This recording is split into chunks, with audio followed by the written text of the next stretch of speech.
Alléluia. Merci. Merci. On peut remercier Seigneur pour l'équipe de louange. Merci d'avoir dirigé dans la louange ce matin. Puis, je prendrai pas trop de temps.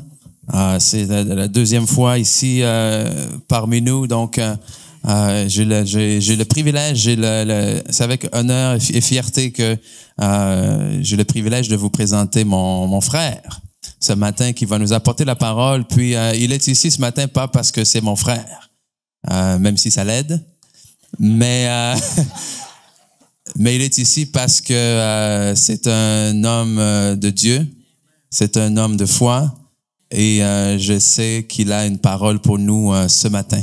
Amen. Donc, est-ce que vous voulez vous joindre à moi pour accueillir comme il se doit, pasteur et révérend Kitambal Mafou? C'est bon? C'est bon. Ouais. Amen. Bon matin tout le monde, vous allez bien ce matin? Donc, j'aimerais, avant de commencer, que vous fassiez quelque chose pour moi. Si vous pouvez saluer 2 ou 3 personnes autour de vous et lui dire « J'honore le glorieux Christ en toi ».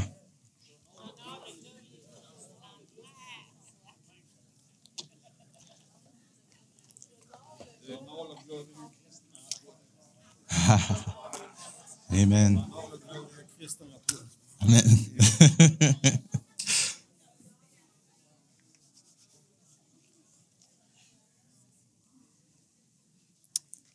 Amen.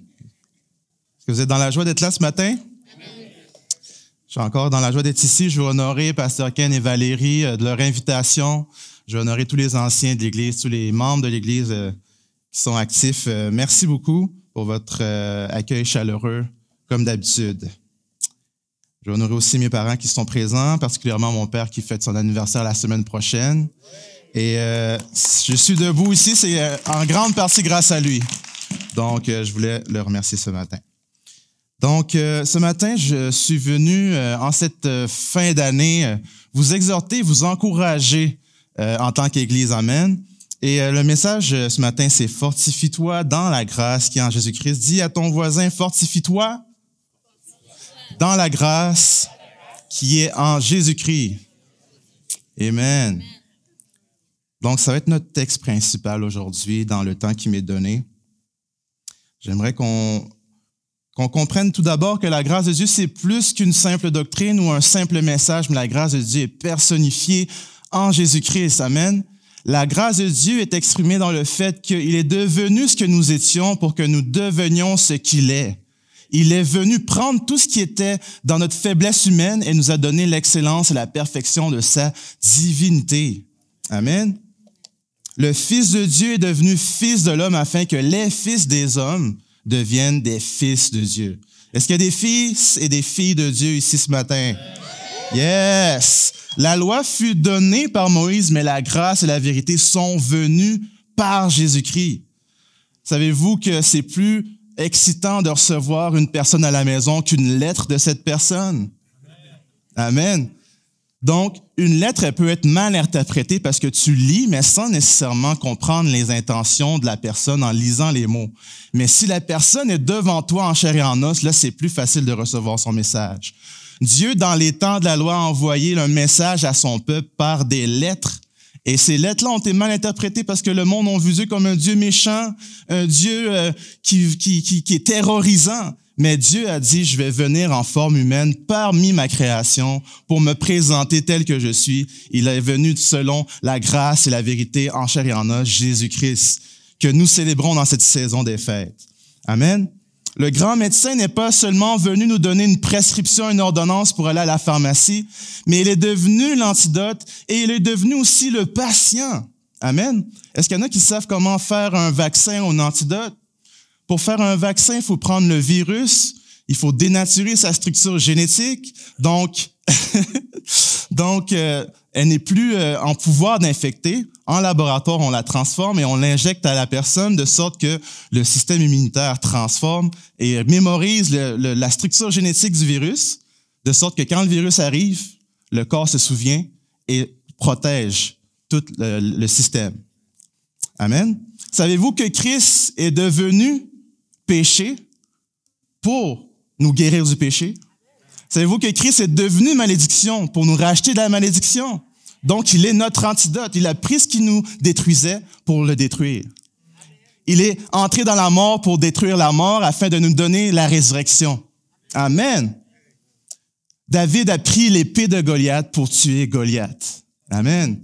Il l'a fait tomber par les pierres, mais il a pris l'épée de l'ennemi pour tuer son ennemi.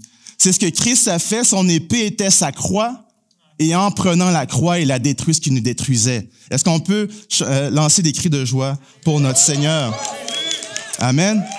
Fortifie-toi dans tout ce que je viens d'exprimer, qui est la grâce de Dieu. C'est ce que Dieu a accompli en son Fils Jésus-Christ, qui est la grâce de Dieu. Ce matin, je vous exhorte de vous fortifier dans ces vérités, de vous fortifier dans ces réalités qui sont inchangeables, indestructibles, immuables, qui ne peuvent être modifiées par les hommes. Amen. Et ces vérités ont toujours été vraies, même quand tu n'étais pas encore né. Amen. On va aller dans la parole de Dieu en 2 Timothée 2, pardon. Et on va lire quelques passages dans lesquels Paul exhorte son fils spirituel Timothée à souffrir avec lui comme un bon soldat de Jésus-Christ. Amen. Combien d'entre vous savez que la souffrance ne vient pas de Dieu? Amen. Mais c'est des circonstances, ce sont des challenges qui sont déjà présents dans ce monde. À cause que nous sommes croyants, nous allons à contre-courant. Amen. Donc, ces challenges, ces défis sont inévitables. Mais Paul n'est pas en train de dire « évite les souffrances » ou « fuis les problèmes » comme un mauvais soldat de Jésus-Christ. Il est en train de dire de souffrir avec lui dans l'œuvre du ministère. Combien d'entre vous sont saints ce matin? Oh, il n'y en a pas beaucoup. Je m'attendais à ce que tout le monde lève la main. Savez-vous que chaque croyant est un saint et chaque saint est un ministre de Dieu? Amen. Nous sommes tous ministres de la réconciliation. Nous sommes appelés à exhorter tous les gens à être réconciliés avec Dieu. Donc, vous êtes tous ministres, vous êtes dans votre ministère, dans votre appel, dans les dons que Dieu vous a donnés. Paul vous dit de souffrir avec lui comme un bon soldat de Jésus-Christ. Amen. Mais des fois, on peut se demander, moi, je suis pas vraiment dans le ministère, je vais pas vivre des problèmes que Paul a vécus. Mais combien d'entre vous savez que les souffrances peuvent être ces contradictions que l'on vit, dans lesquelles on voit les vérités de la parole, mais on voit notre réalité et on comprend pas ce qui se passe. Amen. C'est ce qu'on peut appeler des souffrances. Comment ça que Dieu me dit que je suis prospère, mais je suis rempli de dettes, je suis rempli de problèmes financiers, ou je n'ai pas d'héritage à donner et ni d'héritier à qui le donner. Dieu me dit que je suis en santé, mais mes systèmes sont en défaillance. Amen. Dieu me dit qu'il me donne ma paix, mais ma famille est dans la détresse. C'est ce qu'on appelle des souffrances qui sont inévitables, malheureusement.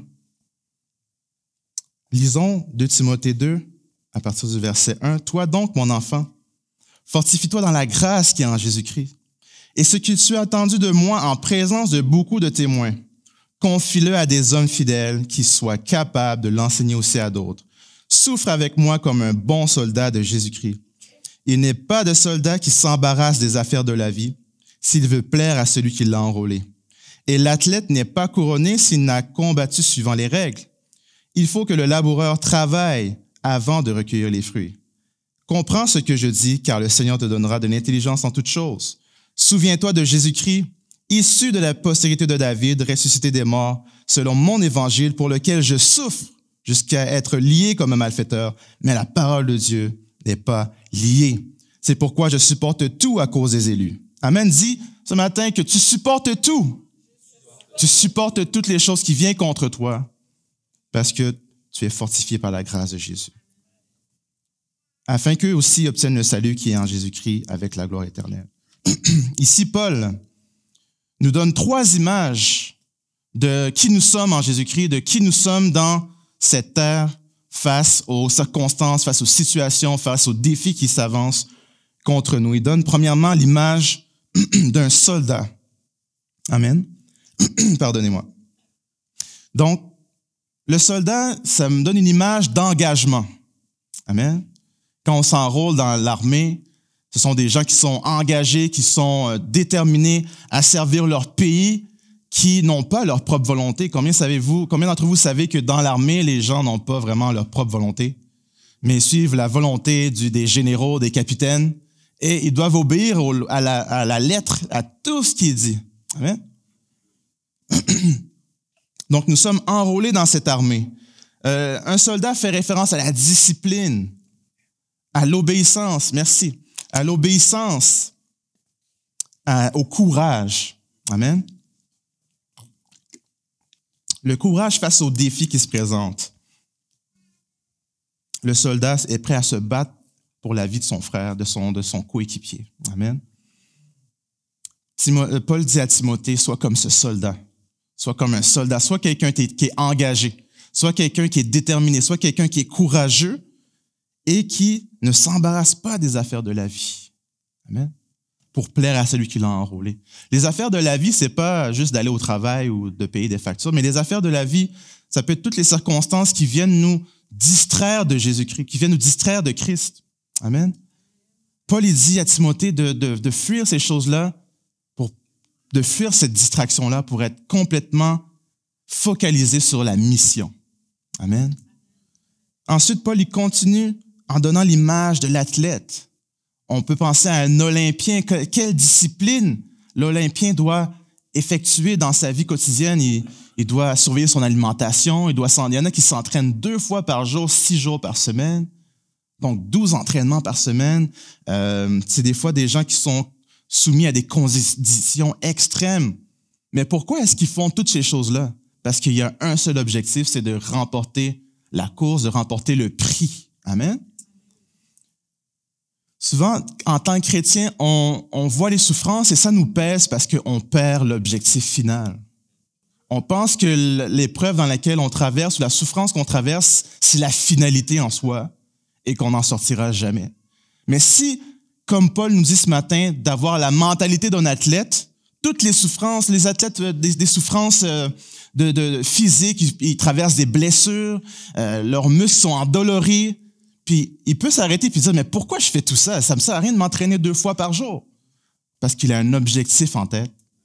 Il sait que si je m'entraîne pas, mon adversaire ou les compétiteurs vont me surpasser. Amen. Mais j'ai un but, j'ai un objectif, c'est d'être le champion. Amen. Donc, Paul dit à Timothée de garde l'objectif.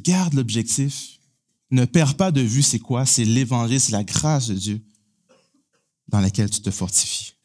C'est la détermination. L'athlète est déterminé à atteindre son but. L'athlète ne se relâche jamais. Amen.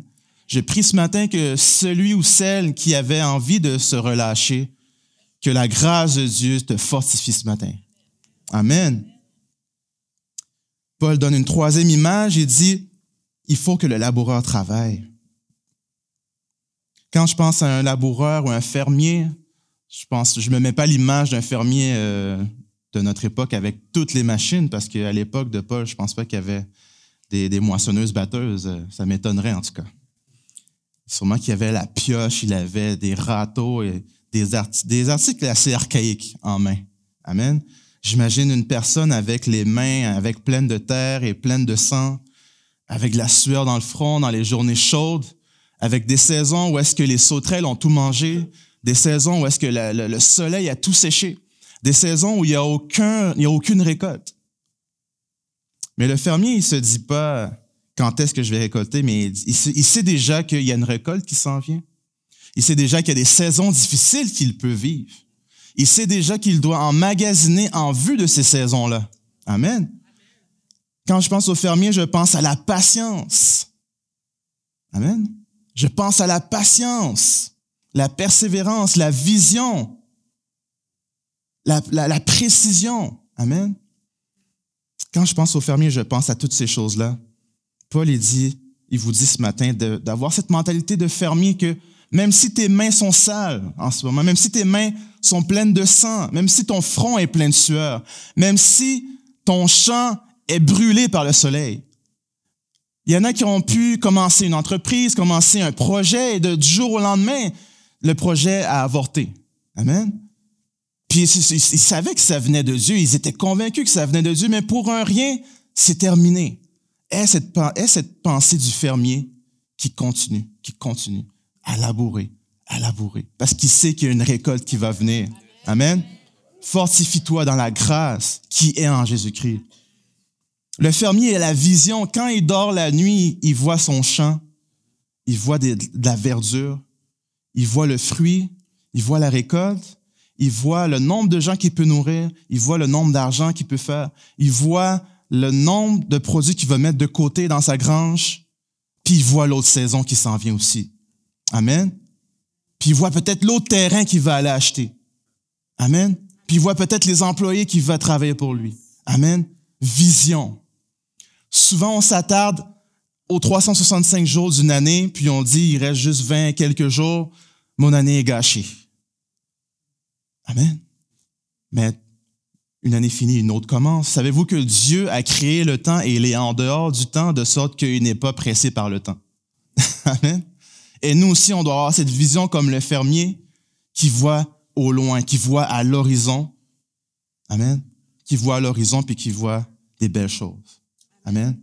Donc, au lieu de regarder par terre à la poussière, regarde à l'horizon ce matin. Fortifie-toi dans la grâce qui est en Jésus-Christ. Amen. Fortifie-toi ce matin. Souvent, on peut se demander, mais est-ce que ces souffrances-là, si ce n'est pas Dieu qui les envoie, est-ce qu'elles servent à quelque chose? Je ne sais pas si ça s'est déjà arrivé à des gens de se poser la question. C'est pourquoi, si Dieu est si puissant, pourquoi est-ce qu'il ne fait pas juste enlever la situation dans laquelle je suis? Pourtant, je prie, j'ai vraiment la foi. Pourquoi ça ne part pas? Est-ce que Dieu m'entend vraiment? Allons en 2 Corinthiens, chapitre 1, pardon. Je crois que le Seigneur m'a donné un indice de réponse pour la raison pour laquelle on peut vivre des épreuves ou des souffrances. Et même que je l'ai vécu dans les dernières semaines, où le Seigneur a fait en sorte que je rencontre des personnes et en échangeant des discussions avec les personnes sans nécessairement sortir un passage biblique ou, je ne sais pas moi, avoir une parole prophétique pour la personne, ce que j'ai partagé à la personne s'est révélé être un encouragement pour la personne. Puis c'était des mots très ordinaires que je disais à la personne. Mais, en fait, la personne qui venait vers moi a eu à traverser une épreuve que j'avais déjà traversée par le passé. Et à cause de ça, moi, je me voyais dans cette personne. Amen. Allons en 2 Corinthiens 1, verset 3. « Béni soit Dieu, le Père de notre Seigneur Jésus-Christ, le Père des miséricordes et le Dieu de toute consolation, qui nous console dans nos afflictions, afin que par la consolation dont nous sommes l'objet de la part de Dieu, nous puissions consoler ceux qui se trouvent dans quelque affliction.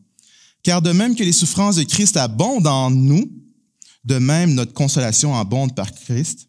Si nous sommes affligés, c'est pour votre consolation et pour votre salut. Si nous sommes consolés, c'est pour votre consolation, qui se réalise par la patience à supporter les mêmes souffrances que nous endurons. Et notre espérance à votre égard est ferme, parce que nous savons que si vous avez part aux souffrances, vous avez aussi part à la consolation. Amen. Moi, ce passage-là, pour moi, il est très rassurant, parce que ça me dit d'une part qu'il y a une fin à l'épreuve aussi. Parce que la fin de l'épreuve, c'est la consolation. C'est quand Dieu vient me consoler. Mais la belle chose, c'est qu'une fois que Dieu m'a consolé, j'ai l'onction, j'ai la puissance, le pouvoir d'aller consoler les autres qui traversent les mêmes afflictions que j'ai traversées. Amen. J'ai traversé des déceptions dans mes études. J'ai rencontré un jeune garçon qui avait le même âge que j'avais lorsque j'ai traversé ces choses. Et c'était chez le barbier. Je suis allé chez le barbier, on se parlait et je lui ai dit simplement, tout va bien aller.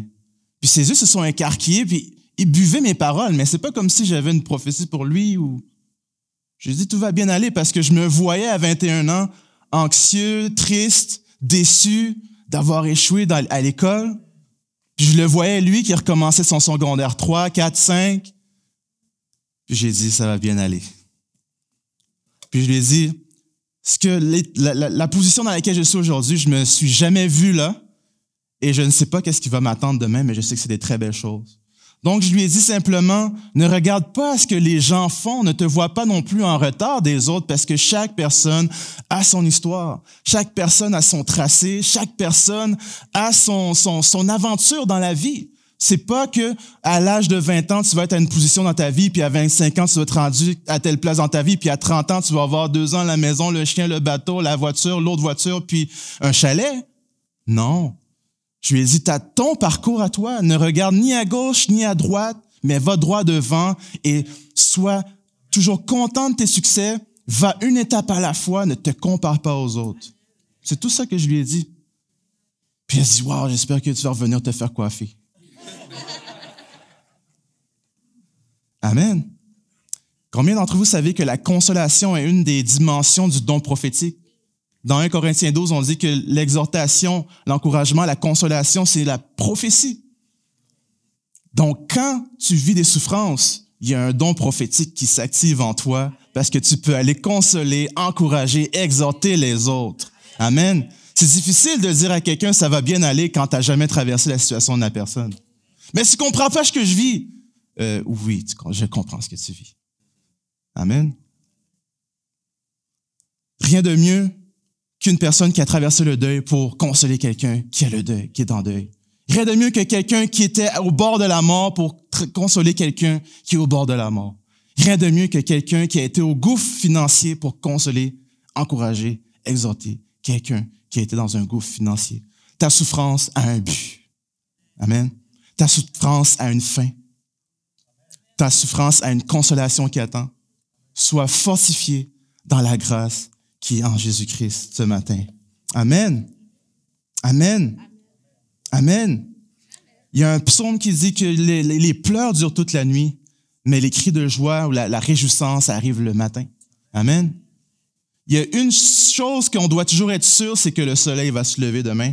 On se pose même pas la question. On ne sait pas s'il va faire beau ou pas, mais on sait qu'il y aura de la lumière le lendemain matin. Amen. On sait aussi que l'hiver finit, bien qu'on vit au Québec. On a une assurance, c'est qu'à un moment donné, on ne verra plus la neige. On ne sait pas quand, mais on sait que ça viendra. Les pleurs durent l'hiver, mais les cris de joie arrivent l'été. Amen. Amen. En cette fin d'année, souvent les gens font un bilan de l'année, c'est pas mauvais. Mais il ne faudrait pas qu'on ait cette mentalité de balancier dans lequel on met toutes les belles choses qui nous sont arrivées d'un côté, toutes les mauvaises choses qui nous sont arrivées d'un autre côté, et s'il y a plus de choses mauvaises qui sont arrivées, la balance tombe, et on a un verdict, j'ai eu une mauvaise année. Amen. Une seule belle chose de Dieu est incomparable devant les milliers de problèmes qu'on peut vivre au courant d'une année. Amen. C'est pourquoi célèbre toujours ce que Dieu fait dans ta vie. Voyez comme un sujet de joie les épreuves auxquelles vous pourriez être confrontés. Amen. Sachant que, premièrement, Dieu, c'est pas lui qui les envoie, mais sachant que l'épreuve produit la patience. Amen. On ne peut pas s'en échapper, malheureusement. Ça produit la consolation. Quand tu regardes derrière, il y avait une autre personne c'était un malade, puis j'ai dit à la personne, « Oh, il y a telle personne qui a traversé la même maladie que toi. Voici ce que le médecin a fait, puis voici, la personne maintenant, elle est retournée travailler, puis elle va mieux. » La personne m'a dit, « Merci, ça m'encourage. Ça m'a montré qu'il y a une fin après. » J'ai rien dit, j'ai juste raconté ce qu'une personne avait vécu, ce que Dieu avait fait dans sa vie, sans nécessairement dire à la personne que voici ce que Dieu a fait, parce que j'étais dans le cadre du travail, on peut pas toujours proclamer le nom de Dieu comme on veut, mais j'ai juste exhorté la personne. Parce que c'est mon milieu de travail, c'est à l'hôpital. Donc, la personne est partie, puis elle a dit, merci parce que tu m'as encouragé, tu m'as montré qu'il y avait une fin à ce que je peux vivre. Aussi simple que ça. Aussi simple que ça. Amen. Il faut que tout ce que tu as vécu, toute chose concourt au bien de ceux qui aiment Dieu. Amen. Donc, il y a un but. Il ne faut pas demeurer amer pour les pertes. Il ne faut pas demeurer amer pour les déceptions que vous vivez. Il faut toujours se fortifier dans la grâce qui est en Jésus-Christ. Il faut se fortifier dans le fait que Christ est notre vie. Christ n'est pas juste venu nous donner une vie, mais il est notre vie. Amen. Il n'est pas juste venu nous donner l'éternité, mais il est la vie éternelle. C'est une vie qui bouillonne, c'est une vie qui ne finit pas, qui a des ressources illimitées. Mais quand on revient face aux problèmes, les problèmes viennent nous montrer comme si on est des êtres humains ordinaires. C'est seulement ça que les problèmes viennent faire. C'est pour ça que l'ennemi est venu devant Jésus, il lui a dit, si tu es le Fils de Dieu, il est revenu remettre en question sa divinité. Les problèmes viennent pour te remettre en question que est-ce que Jésus vit vraiment en toi? Est-ce que vraiment tu es racheté? Est-ce que vraiment tu es pardonné? Est-ce que vraiment tu es justifié? Est-ce que vraiment tu es prospère? Est-ce que vraiment tu es béni? Regarde ta situation. Est-ce que vraiment tu es béni? Really? T'es pas un peu hypocrite en disant que tu es béni puis tu vis tout ça? Tu vas à l'église, tu fais Alléluia, tu sautes partout, mais regarde ta situation, regarde ta situation. C'est pas vrai, qu'est-ce qui est écrit ici? Bon, en tout cas, je te laisse entre tes mains, c'est à toi de décider si c'est vrai.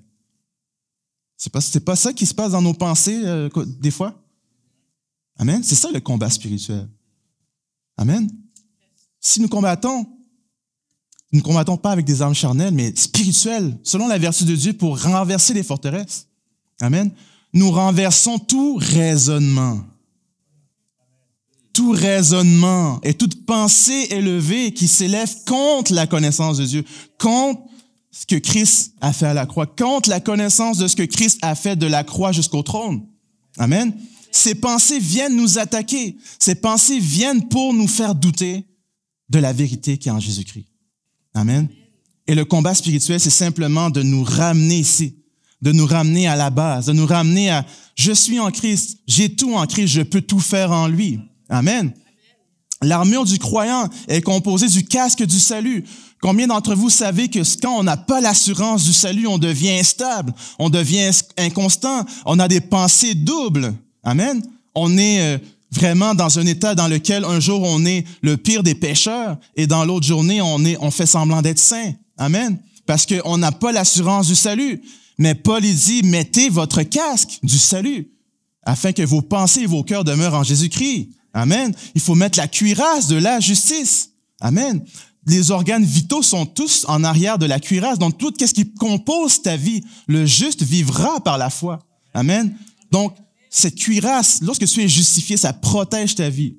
Amen. La ceinture de vérité qui est la vérité de la parole, lorsque tu marches dans la vérité, ton armure ne tombe pas par terre et tu n'es pas dans la honte. Parce que ça fait honte de perdre sa ceinture un petit peu. Amen.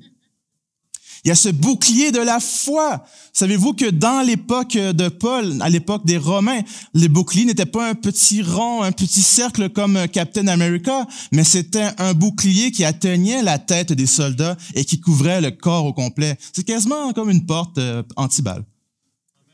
Et il tenait le bouclier, il dit, prenez le bouclier de la foi. Un bouclier, on te voit plus. Vous vous souvenez, les châteaux de cartes dans Astérix, là? Quand les soldats se mettaient tous un à côté de l'autre, ça faisait comme des châteaux de cartes. On les voyait plus. C'est ça que Dieu nous a donné. Un bouclier de la foi. Donc, c'est pas simplement notre foi, mais c'est la foi du Christ qui vit en nous. La parole nous dit dans Galates 2 que si je vis aujourd'hui, c'est par la foi au Fils de Dieu qui s'est donné, qui s'est livré lui-même pour moi. Donc, c'est pas seulement ma foi qui agit, mais c'est la foi de Jésus-Christ qui vit en moi qui agit. Donc, quand moi, ma foi est imparfaite, sa foi parfaite agit en moi. Amen. On se souvient que Pierre voulait marcher sur l'eau et à un moment donné, il a commencé à chanceler et Jésus est venu lui tendre la main. Amen. Donc, il lui a dit, homme de peu de foi. Ça ne veut pas dire qu'il n'avait pas de foi, mais ça voulait simplement dire que tu as marché avec ta foi, mais tu aurais dû continuer avec ma foi. Amen. Donc, dans les situations, on commence des fois avec notre foi, puis après ça, on trébuche, mais sache que la foi de Jésus-Christ prend le dessus. Amen. Amen. De sorte que des fois, tu te demandes, mais comment cette chose-là a pu arriver? Je ne mérite pas, j'avais pas vraiment la foi. La foi de Jésus a juste pris la relève. Amen. Amen. À moins que vous croyez que la foi de Jésus n'est pas parfaite. Il a obéi à toutes les prophéties le concernant. Il a obéi à toute la loi à la lettre. Je pense que c'est une foi assez parfaite. Je sais pas, je vais laisser ça comme ça. Et il dit par-dessus tout, prenez l'épée de l'Esprit qui est la parole de Dieu. La parole de Dieu, c'est pas nécessairement seulement le livre, mais c'est ce qui est révélé de Jésus-Christ, qui est la parole faite chair dans ce livre qu'on appelle la Bible. Il dit de le prendre dans nos mains, c'est notre épée. C'est notre épée. Amen. Et par-dessus tout, faites des prières par l'Esprit. Alléluia. Donc, nous ne sommes jamais seuls dans notre combat. Nous avons des armes spirituelles parfaites. Nous sommes équipés pour toutes sortes d'épreuves. Nous sommes comme des bons soldats. Tout ce qui nous reste à faire, c'est de nous fortifier dans la grâce qui est en Jésus-Christ. Amen. Amen. Est-ce qu'on peut se lever? Est-ce qu'on peut célébrer le Seigneur ce matin? J'aimerais qu'on pousse des cris de joie envers le Seigneur. Oui, j'attends que vous puissiez décrier des joies. Yes! Alléluia! Alléluia! Alléluia! Alléluia! Nous vivons tous des épreuves, nous vivons tous des souffrances, mais nous avons le même Père. Nous avons le même Fils, nous avons le même Esprit, nous avons la même foi, nous avons la même force, nous avons la même paix, nous avons la même joie, nous avons la même puissance qui agit envers nous. En nous, au-dessus de nous, nous avons la même assurance, nous avons la même fermeté dans la foi, nous avons la même confiance en notre Père, nous avons le même Dieu. Alléluia! Alléluia! Alléluia! Célèbre-le ce matin. Célèbre-le ce matin et juste reçois sa grâce ce matin. Sa grâce se trouve en aucun autre endroit qu'en Jésus-Christ. C'est lui qui peut te fortifier. C'est lui qui peut te relever. C'est lui qui peut t'aider à lever ta tête, à garder l'assurance, à garder la vision comme un fermier, à ne pas regarder aux saisons où est-ce que les sauterelles ont mangé de la récolte, à ne pas regarder aux saisons dans lesquelles le soleil a brûlé la terre, à ne pas regarder à la sueur de ton front, aux blessures qui sont dans tes mains, mais à regarder comme un fermier la récolte au loin. À ne pas regarder aux projets qui se sont échoués, à ne pas regarder à ce mariage qui s'est échoué, à ne pas regarder aux échecs de tes enfants ou de ta famille, mais de regarder au loin. De regarder au loin, de dire que Seigneur, malgré cette situation, malgré cette épreuve, tu es avec moi, ta force est en moi, tu me fortifies dans ta grâce. Tu as souffert les mêmes souffrances que moi. Tu es un souverain sacrificateur parfait. Parce que tu as souffert toutes les souffrances et les épreuves sans commettre de péché. Tu n'as jamais oublié ton identité. Seigneur, ce matin, tu me fortifies par ta grâce. Merci que tu me rappelles que comme l'athlète, je suis rigoureux. Tu me donnes la force d'être stable, d'être constant, d'être discipliné, d'être engagé et courageux comme un soldat dans cette vie. Merci, Père, que tu m'équipes dans mon ministère, tu m'équipes dans ma vie quotidienne, Seigneur, pour le service que je dois te rendre. Merci de renouveler ma joie ce matin. Merci de renouveler ma joie ce matin, parce que la joie du Seigneur est ma force. Tu me fortifies ce matin. Merci de renouveler ma joie. Merci de me renouveler ma joie. Merci, Seigneur, que malgré les difficultés, Seigneur, que j'ai devant moi, je regarde plus haut vers les montagnes, d'où me viendra le secours. Le secours me vient de l'Éternel qui a fait les cieux et la terre. Mes yeux sont fixés sur toi. Mes yeux sont fixés sur la résurrection. Mes yeux sont fixés sur ta victoire. Mes yeux sont fixés sur ta perfection. Mes yeux ne sont pas fixés sur ma foi imparfaite, mais sur ta foi parfaite. Mes yeux sont fixés sur ton amour qui ne déçoit jamais. Est-ce qu'on peut crier au Seigneur ce matin?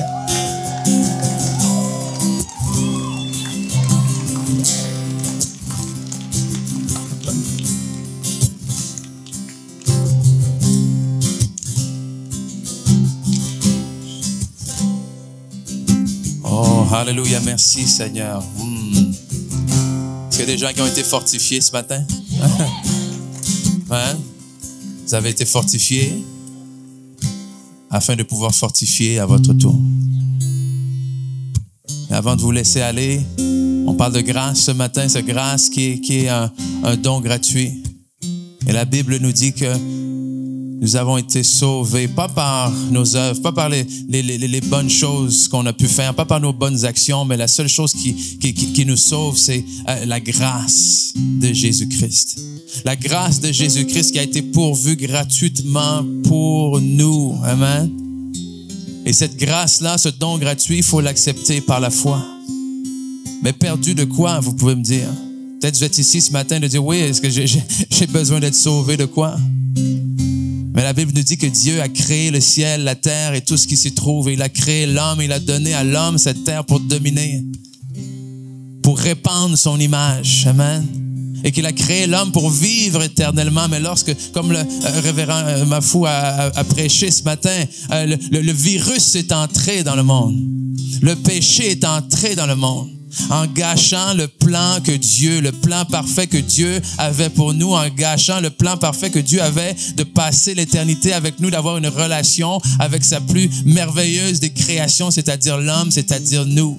Mais Jésus, le remède, est venu. Amen. Il s'est fait pécher afin que nous devenions la justice de Dieu, c'est-à-dire afin que nous récupérions le droit de nous présenter devant Dieu, c'est-à-dire qu'alors que nous récupérions la vie que Dieu nous avait prédestinée au départ. Alors ce matin, si vous voulez avoir cette vie-là, on a dit c'est plus que juste de donner une nouvelle vie, c'est de recevoir la vie, celui qui est la vie éternelle, Jésus-Christ. Et tout ce que vous avez à faire, c'est de dire oui. C'est de dire, je crois que Jésus-Christ est le Fils de Dieu, qu'il est mort et ressuscité pour mes péchés, qu'il est assis aujourd'hui à la droite de Dieu le Père, et qu'en mettant ma foi en lui, je peux avoir également en moi la vie éternelle. Je peux avoir le pardon de mes péchés, de mes manquements. Je peux avoir cette relation restaurée là avec Dieu. Et si vous êtes ici ce matin et que c'est quelque chose que vous avez jamais fait, vous avez jamais dit oui sincèrement, vous avez jamais cru du fond du cœur que Jésus est le Fils de Dieu, je vous donne l'occasion ce matin de recevoir la grâce gratuite du Père. Donc, si c'est vous ce matin que vous voulez avoir cette vie éternelle-là en vous, simplement juste levez la main que je vous vois. Levez la main que je sache que oui, c'est pour vous. Et on va s'unir ensemble pour prier. Amen. Je vois une main là. Gloire à Dieu. Alléluia. 2 autres mains. Oh Seigneur, tu es bon. Oh, gloire à toi, Seigneur Jésus. Alléluia. D'autres personnes veulent recevoir pour la première fois, oui, la grâce de notre Seigneur Jésus. Ce n'est pas par nos propres forces. Arrêtez de vivre votre vie par vos propres forces. C'est le temps de recevoir cette grâce-là. Oh, alléluia. Donc, toutes les personnes qui ont levé la main ce matin, on va vous accompagner en tant qu'Église, en tant que famille, à faire une prière. Une prière qui c'est pas les mots en tant que tels. Amen. La Bible dit, si on croit du cœur et on dit de la bouche. Donc, les paroles qui vont sortir de votre bouche, c'est des paroles qui naissent d'abord dans votre cœur, des paroles de foi, qui vont tout simplement déclarer au Seigneur aujourd'hui que vous voulez lui donner votre vie. Alors, on va dire ceci ensemble, tout le monde, si vous voulez bien. On va dire, Seigneur Jésus, je te demande pardon pour tous mes manquements, pour tous mes péchés. Et je te remercie aujourd'hui pour ta grâce, pour le don gratuit de ton amour. Et aujourd'hui, je reçois cette grâce et je confesse par la foi que tu es le Fils de Dieu, que tu es mort, a été enterré et ressuscité le 3e jour, assis aujourd'hui à la droite de Dieu, et que par ma foi en toi, je suis assis avec toi et je reçois cette vie éternelle, cette vie nouvelle. Une vie, Seigneur, vécue non pas par mes propres forces, mais par ta grâce. Dans le nom de Jésus. Amen. Amen. Est-ce qu'on peut remercier le Seigneur pour toutes ces personnes? Alléluia. Alléluia. Et je vais vous laisser sur ces paroles.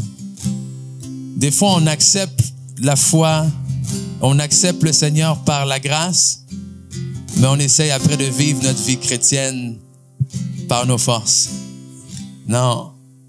On accepte par la grâce et on vit par sa grâce également. Amen. Est-ce qu'on peut encore une fois remercier le Seigneur pour la belle parole qu'on a eue ce matin? Merci beaucoup. Ça fait extrêmement plaisir. Ça fait une source de bénédiction pour nous. Donc, soyez bénis tout le monde. N'oubliez pas, allez à la table d'information, inscrivez-vous pour le repas de Noël, pour l'activité des femmes. Soyez bénis, passez une excellente semaine.